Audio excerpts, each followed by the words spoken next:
তুমি ছাড়া কোনো উপাস্য নাই। তুমি মহাপবিত্র, আমি পাপী, আমি গুনাহগার, আমায় ক্ষমা করো। প্রভু হে, তুমি ছাড়া কোনো উপাস্য নাই। তুমি মহাপবিত্র, আমি পাপী, আমি গুনাহগার, আমায় ক্ষমা করো। প্রভু হে, তুমি ছাড়া কোনো উপাস্য নাই।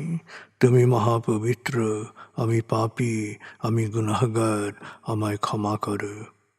প্রভু হে, তুমি ছাড়া কোনো উপাস্য নাই। তুমি মহাপবিত্র, আমি পাপী, আমি গুনাহগার, আমায় ক্ষমা করো। প্রভু হে, তুমি ছাড়া কোনো উপাস্য নাই। তুমি মহাপবিত্র, আমি পাপী, আমি গুনাহগার, আমায় ক্ষমা করো।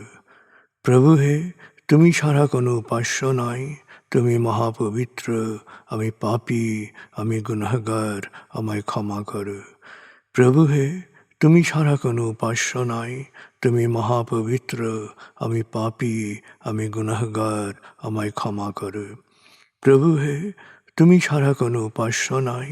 তুমি মহাপবিত্র, আমি পাপী, আমি গুনাহগার, আমায় ক্ষমা করো। প্রভু হে, তুমি ছাড়া কোনো উপাস্য নাই। তুমি মহাপবিত্র, আমি পাপী, আমি গুনাহগার, আমায় ক্ষমা করো। প্রভু হে, তুমি ছাড়া কোনো উপাস্য নাই। তুমি মহাপবিত্র, আমি পাপী, আমি গুনাহগার, আমায় ক্ষমা করো। প্রভু হে, তুমি ছাড়া কোনো উপাস্য নাই। তুমি মহাপবিত্র, আমি পাপী, আমি গুনাহগার, আমায় ক্ষমা করো। প্রভু হে, তুমি ছাড়া কোনো উপাস্য নাই। তুমি মহাপবিত্র, আমি পাপী, আমি গুনাহগার, আমায় ক্ষমা করো। প্রভু হে, তুমি ছাড়া কোনো উপাস্য নাই। তুমি মহাপবিত্র, আমি পাপী, আমি গুনাহগার, আমায় ক্ষমা করো। প্রভু হে, তুমি ছাড়া কোনো উপাস্য নাই। তুমি মহাপবিত্র, আমি পাপী, আমি গুনাহগার, আমায় ক্ষমা করো। প্রভু হে, তুমি ছাড়া কোনো উপাস্য নাই। তুমি মহাপবিত্র, আমি পাপী, আমি গুনাহগার, আমায় ক্ষমা করো। প্রভু হে, তুমি ছাড়া কোনো উপাস্য নাই। তুমি মহাপবিত্র, আমি পাপী, আমি গুনাহগার, আমায় ক্ষমা করো। প্রভু হে, তুমি ছাড়া কোনো উপাস্য নাই। তুমি মহাপবিত্র, আমি পাপী, আমি গুনাহগার, আমায় ক্ষমা করো।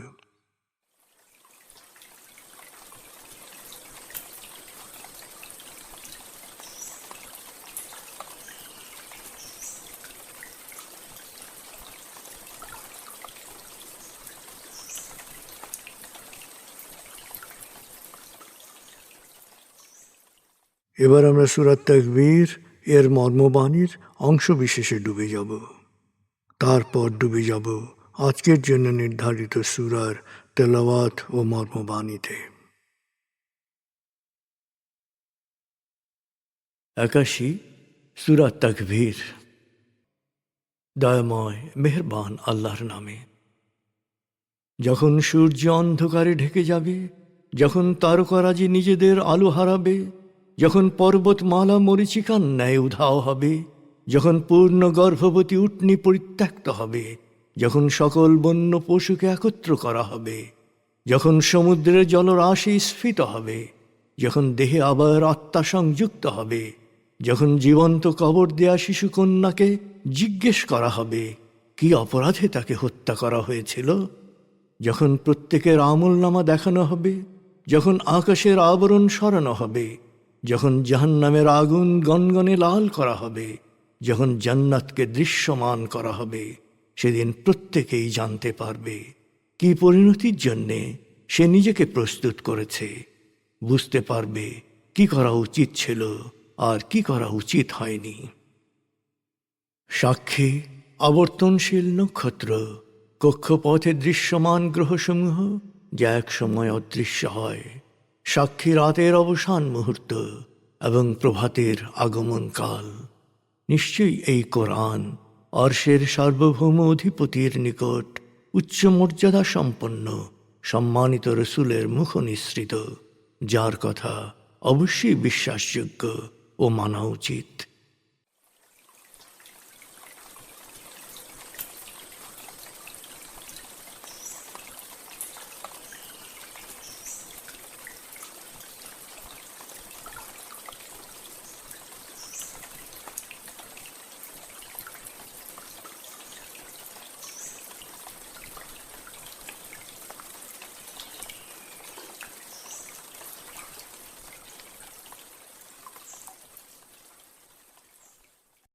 এবার আমরা সূরা আলে ইমরান 1 থেকে 20 আয়াতের তেলাওয়াত ও মর্মবাণীর গভীরে ডুবে যাব। 3 সূরা আলে ইমরান। ألف لام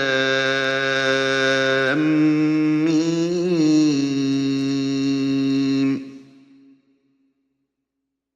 الله لا إله إلا هو الحي القيوم نزل عليك الكتاب بالحق مصدقا لما بين يديه وأنزل التوراة والإنجيل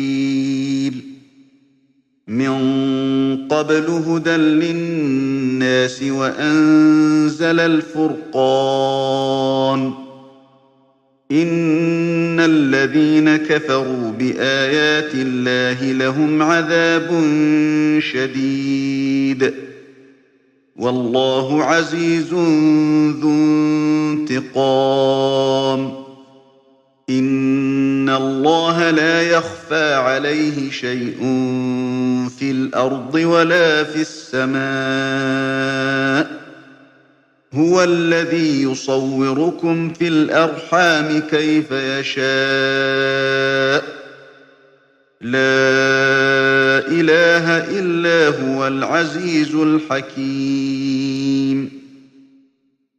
هو الذي أنزل عليك الكتاب منه آيات محكمات هن أم الكتاب وأخر متشابهات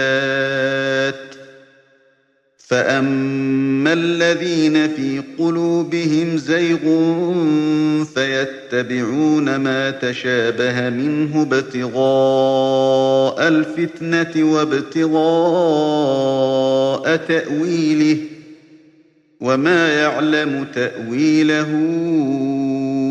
إلا الله والراسخون في العلم يقولون آمنا به كل من عند ربنا وما يذكر إلا أولو الألباب ربنا لا تزغ قلوبنا بعد إذ هديتنا وهب لنا من لدنك رحمة إنك أنت الوهاب ربنا إنك جامع الناس ليوم لا ريب فيه إن الله لا يخلف الميعاد إن الذين كفروا لن تغني عنهم أموالهم ولا أولادهم من الله شيئا وأولئك هم وقود النار كدأب آل فرعون والذين من قبلهم كذبوا بآياتنا فأخذهم الله بذنوبهم والله شديد العقاب قل للذين كفروا ستغلبون وتحشرون إلى جهنم وبئس المهاد قد كان لكم آية في فئتين التقتا فئة تقاتل في سبيل الله وأخرى كافرة يرونهم مثليهم رأي العين والله يؤيد بنصره من يشاء إن في ذلك لعبرة لأولي الأبصار زين للناس حب الشهوات من النساء والبنين والقناطير المقنطرة من الذهب والفضة والقناطير المقنطرة من الذهب والفضة والخيل المسومة والأنعام والحرث ذلك متاع الحياة الدنيا والله عنده حسن المآب قل أنبئكم بخير من ذلكم للذين اتقوا عند ربهم جنات تجري من تحتها الأنهار خالدين فيها وأزواج مطهرة ورضوان من الله والله بصير بالعباد الذين يقولون ربنا إننا آمنا فاغفر لنا ذنوبنا وقنا عذاب النار الصابرين والصادقين والقانتين والمنفقين والمستغفرين بالأسحار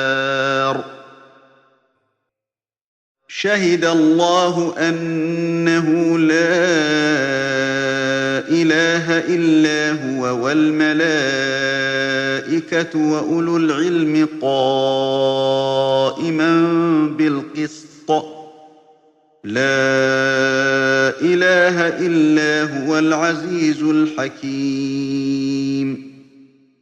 إن الدين عند الله الإسلام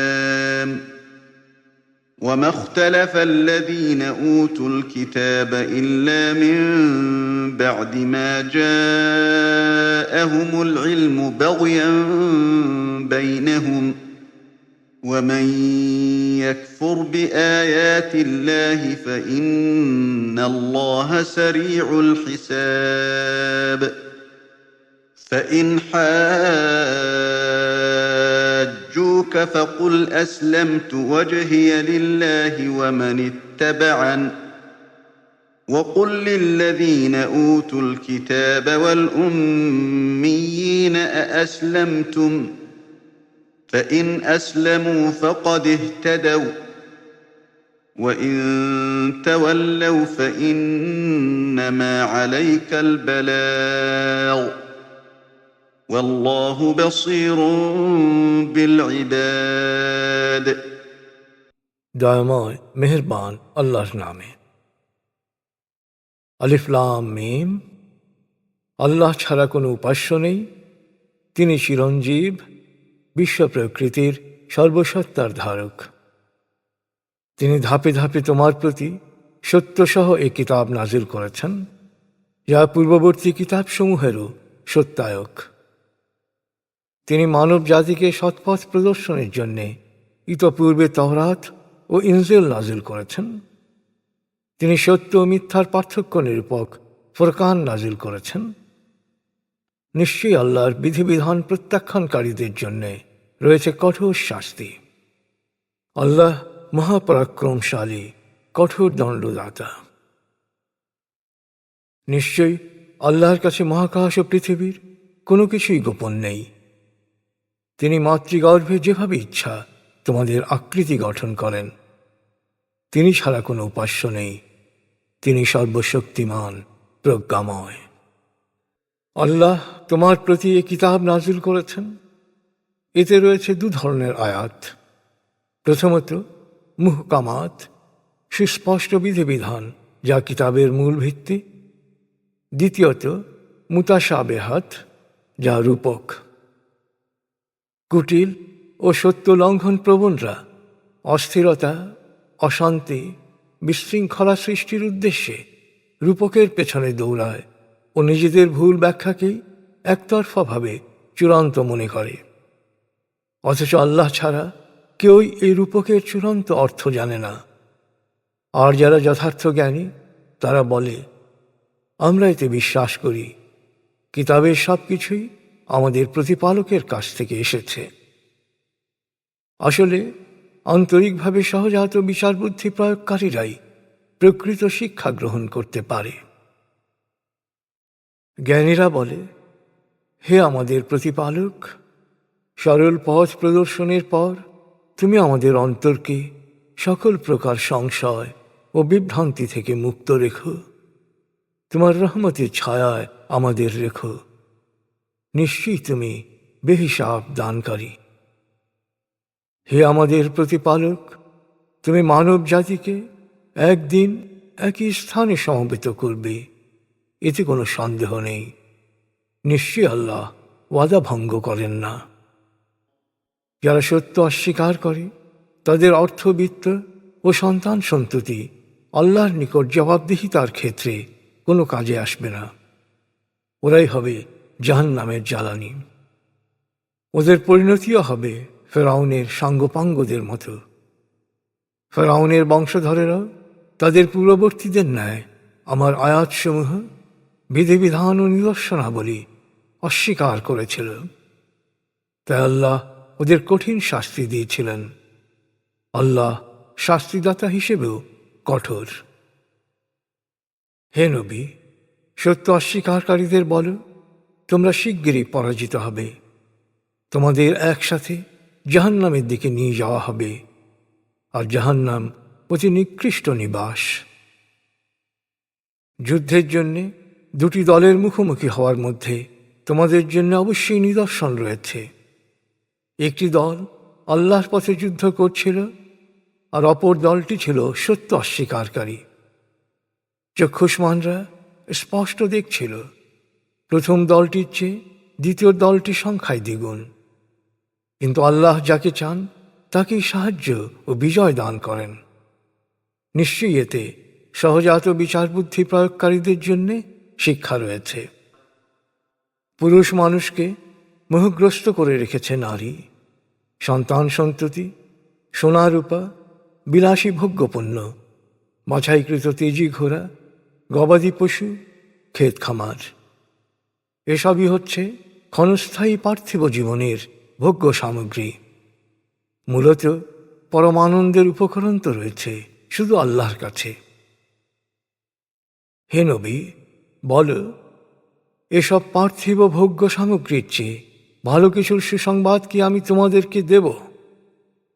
আসলে যারা আল্লাহ সচেতন তাদের জন্য প্রতিপালকের কাছে রয়েছে জান্নাত। এই জান্নাত সমূহের পাদদেশে থাকবে প্রবহমান ঝর্ণাধারা। রয়েছে পবিত্র সাথীরা, সেখানে থাকবে তারা অনন্তকাল, আর আল্লাহর সন্তোষ লাভে হবে ধন্য। বান্দাদের আল্লাহ সবসময় সুনজরে রাখেন। বিশ্বাসীরা প্রার্থনা করে, হে আমাদের প্রতিপালক, আমরা তোমাকে বিশ্বাস করেছি, সুতরাং তুমি আমাদের পাপ মোচন করো, ক্ষমা করো এবং আগুনের শাস্তি থেকে আমাদের রক্ষা করো। এরা বিপদে ধৈর্যশীল, সত্যবাদী, অনুগত, দাতা এবং রাতের শেষ প্রহরে অন্তরের অন্তঃস্থল থেকে ক্ষমা প্রার্থনা করে। আল্লাহ সাক্ষ্য দেন যে নিশ্চয়ই আল্লাহ ছাড়া কোনো উপাস্য নেই। ফেরেশতাগণ ও ন্যায়নিষ্ঠ জ্ঞানীগণও সাক্ষ্য দেয় যে আল্লাহ ছাড়া কোনো উপাস্য নেই। তিনি ন্যায় বিচারক, সর্বশক্তিমান, প্রজ্ঞাময়।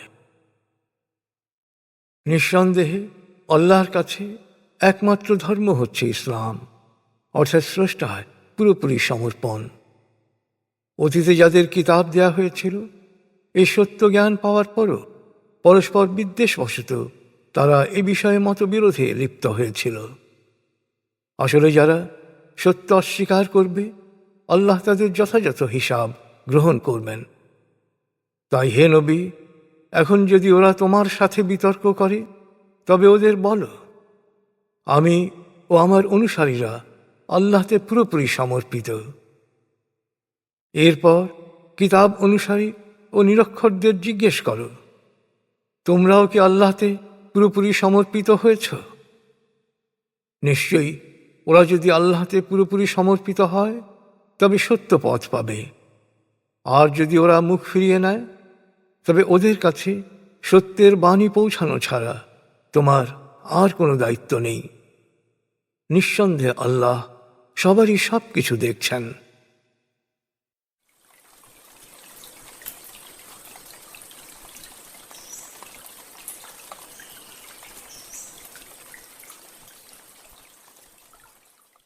আপনি এতক্ষণ মর্মবাণীর গভীরে ডুবেছিলেন। এবার আপনার মনে মর্মবাণীর যে বিষয়গুলো দাগ কেটেছে সেই বিষয়গুলোর ভাবনায় ডুবে যান।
এবার আমরা জিকির ও দোয়ার গভীরে ডুবে যাব।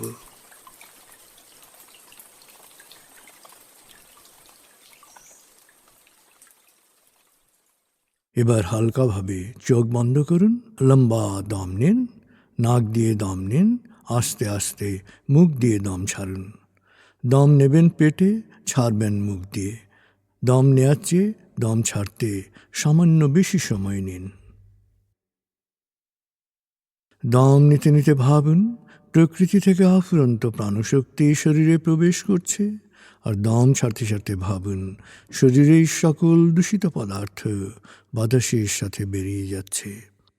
নাক দিয়ে দম নিতে নিতে ভাবুন প্রকৃতি থেকে আফুরন্ত প্রাণশক্তি শরীরে প্রবেশ করছে, আর মুখ দিয়ে দম ছাড়তে ছাড়তে ভাবুন শরীরের সকল দূষিত পদার্থ বাতাসের সাথে বেরিয়ে যাচ্ছে।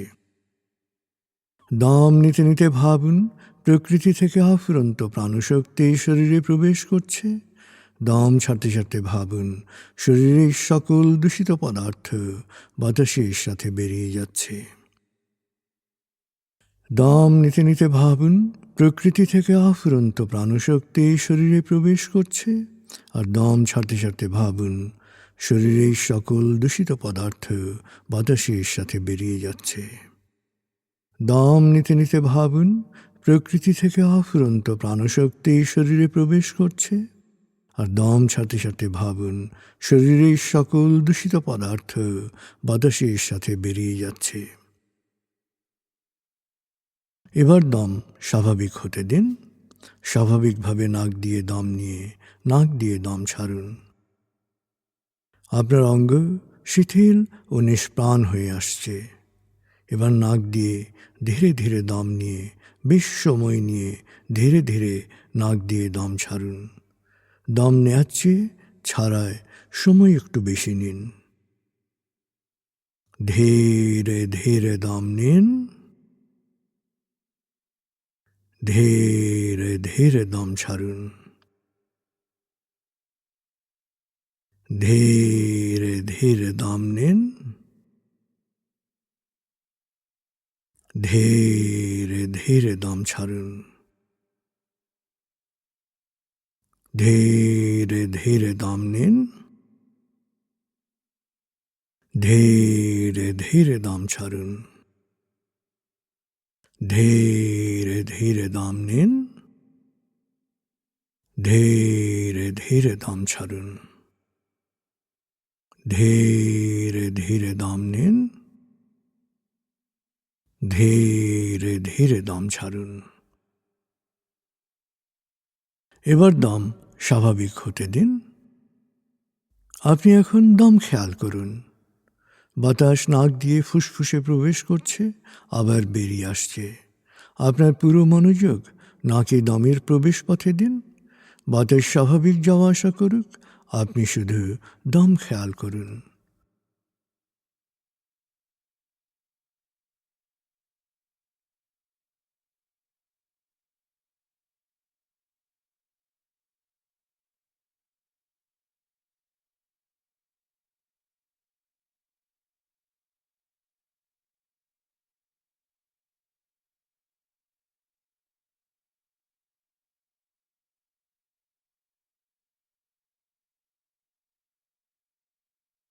অনুভব করুন আপনার শরীর ভারী লাগতে শুরু করেছে। আরাম, আরাম, আরাম।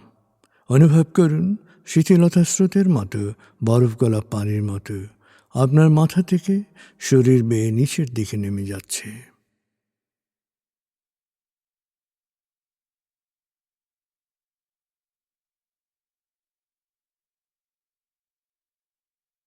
আপনি এখন পুরোপুরি শিথিল। শিথিলায়নের গভীর স্তরে প্রবেশ করেছেন আপনি। আপনার ব্রেন ওয়েভ বিটা স্তর থেকে নেমে গেছে আলফায়। মনের বাড়ির পথে আপনি এখন আলফা স্টেশনে এসে পৌঁছেছেন। এই স্টেশনে আপনার জন্য রয়েছে বিশেষ ওয়েটিং রুম। আলফা স্টেশন থেকে আপনি এখন মনের বাড়িতে যাচ্ছেন। আমি গণনা শুরু করছি। 19। আপনি কল্পনা করুন শীতল নীল স্নিগ্ধ আলো বর্ষিত হচ্ছে আপনার উপর। আলোয় আপনি অবগাহন করছেন। আলোর এক সুন্দর পথে আপনি যাচ্ছেন মনের বাড়িতে। 18, 17, 16,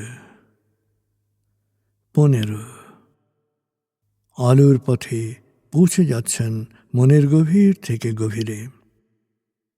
14, 13, 12, 11। গভীর থেকে গভীরে। 10, 9, 8, 7, 6। গভীর থেকে গভীরে। 5, 4, 3, 2, 1, 0। আপনি পৌঁছে গেছেন মনের বাড়িতে। অনুভব করুন এক অনাবিল আনন্দ।